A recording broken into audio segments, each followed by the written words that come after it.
Sorry, जब आप acting के लिए जाते हैं हम्म, और बहुत काम करते करते डे नाइट थक जाते हैं, हम्म।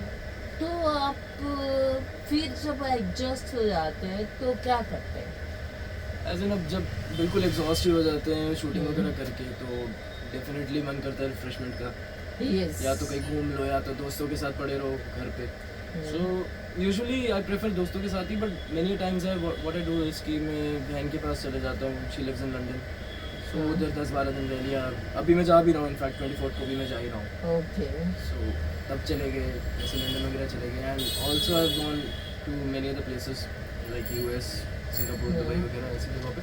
तो डेफिनेटली मतलब क्या है कि अपार्ट फ्रॉम शूटिंग पापा वगैरह ने भी, पापा मम्मी ने भी हमेशा से एंटरटेन करके ही रखा है अलग अलग जगहों पे लेकर जाके। बट या अब क्या है कि अब मैं खुद इंडिपेंडेंट हो चुका हूँ, तो अब मम्मी पापा भी मना नहीं करते किसी चीज़ के लिए। तो यार लाइक तू जा, अभी जैसे मैं जा ही रहा हूँ तो मैं अभी अकेले ही जा रहा हूँ।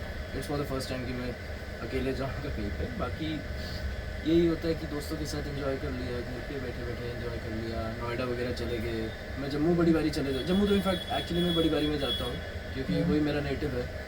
सो उधर भी मेरे दोस्त हैं, उनके साथ घूमना फिरना एंजॉय करना पूरा टाइम। हाँ, एक और चीज़ है, जम्मू में एक हिल स्टेशन है पत्नी टॉप करके, you must have heard about it. So हम उधर बड़ी बारी चले जाते हैं because it's mountainous region and ठंडा रहता है उधर मौसम। जम्मू की गर्मी से थोड़ा परेशान हो गया, बड़े लोग उधर चले जाते हैं।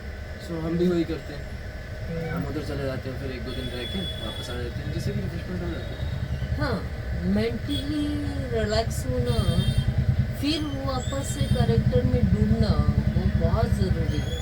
And also one thing I forgot to tell you, मेरा only the place which I love is, जो मेरी सबसे फेवरेट है वो है हैदराबाद।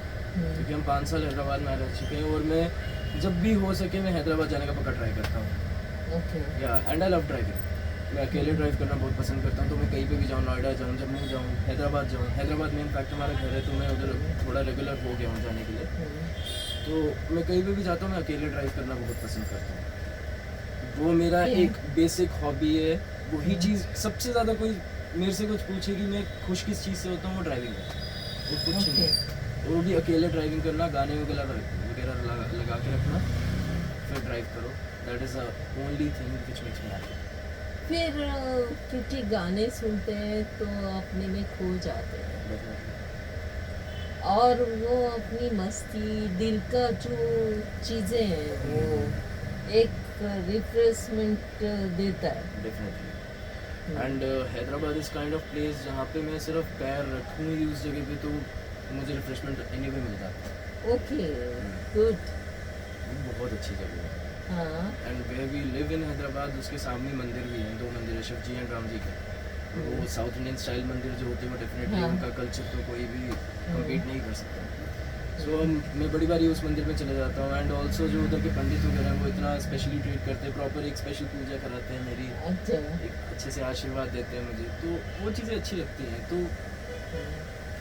और हैदराबाद एक ऐसी जगह है जहाँ पे मेरी लाइफ में और पर्सनालिटी में, प्रोफेशनली, पर्सनली, कुछ भी किसी भी एस्पेक्ट में लाइफ की 360 डिग्री चेंज आया। मैं पहले ऐसा बिल्कुल नहीं था, जम्मू वगैरह में ऐसा कभी नहीं था, मेरी स्ट्रॉन्ग पर्सनालिटी नहीं थी। बट हैदराबाद जाके मुझे चीज़ों का रियलाइजेशन हुआ और मैं अपने आप को बहुत ज़्यादा इम्प्रूव किया मैंने जम्मू हैदराबाद में। गुड, ये सबसे बड़ी बात है। Because the kind of exposure you get in big cities, you cannot get in small cities. So Hyderabad जब मैं आया तो मैंने फर्स्ट टाइम देखा यार इधर इंग्लिश बोल रहे हैं सारे। खैर मैं ढीठ आदमी था, मैंने सबको हिंदी सिखा दी उधर। सबसे पहले मैं आया तो उधर मुझे एक दिल्ली का लड़का मिला, तो वो तो भाई और बता कैसा है ये। फिर मुझे मारवाड़ी लोग, क्योंकि हैदराबाद में मारवाड़ी बहुत रहते, तो मेरे मारवाड़ी लोग दोस्त बन गए। तो जो इंग्लिश ही बोलते थे उनको भी मैंने पंजाबी गालियाँ सिखा दी। मैं बोलो पूरे स्कूल में बोलो, सबको सिखा के एक चक्कर दे के फटते। बड़ी गालियाँ सिखाई मैंने। तो मतलब मैं खुद तो चेंज नहीं हुआ, मतलब एज इन, मतलब अगर मज़े के लिए बोलो, लाइफ में क्या है कि मैं कभी भी बहुत ज़्यादा सीरियस नहीं हुआ। एंजॉय किया, हर जगह एंजॉय किया, और मैंने लोगों को अपने जैसे बनाया, रादर कि मैं उनके जैसा बन जाऊँ। क्योंकि अपने जैसे बनाओगे तो तभी तुम जाएगा, वरना ऐसे फ़ायदा क्या है। लोग कहते हैं कि उधर किसी और जगह पे जाके उनकी तरह बनना चाहिए ना, मेरी तरह बनो, तभी तो मजा आएगा, तभी तो वाइब आएगी। यस, किक मिलता है एग्जैक्टली। और उससे क्या होता है ना, फिर एक अलग काइंड ऑफ कॉन्फिडेंस आता है, एक वो वैसा सेंस ऑफ लीडरशिप होती है कि यार इन सब ये मेरे लोग हैं जितने भी हैं, यस। वैसा रहता है। अब उनके तरीके से इंग्लिश बोलो या इट्स वेरी गुड वगैरह वगैरह, फालतू की बातें, सब हिंदी बोलो।